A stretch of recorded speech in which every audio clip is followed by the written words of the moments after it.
A number of improvements have been made to the sketching experience inside PTC Creo Layout.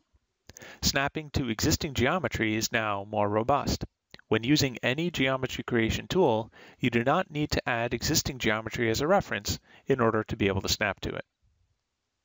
Guides and snapping have also been improved when dragging geometry. Guides are available for any references in the geometry that is being dragged, and not only to the particular entity under the cursor.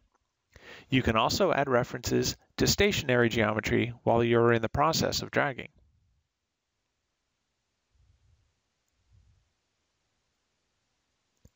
When using either the linear or radial pattern tools, you can now reposition the pattern increment and snap it to any existing geometry. This allows you to define the increment of the pattern based on some other geometry in your design.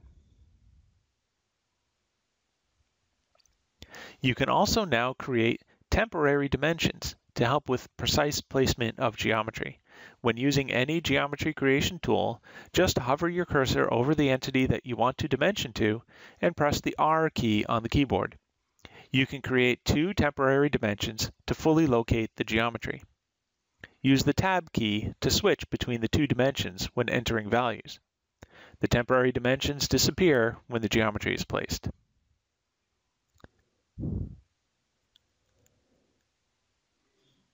Temporary dimensions are also available when dragging existing geometry.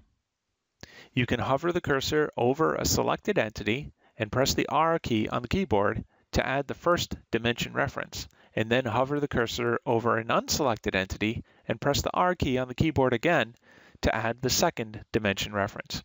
You can now type in a value and left-click to complete the operation. Center lines are now finite in length, and the workflow for creating one is the same as for a regular line. Just select the start and end points to place the center line.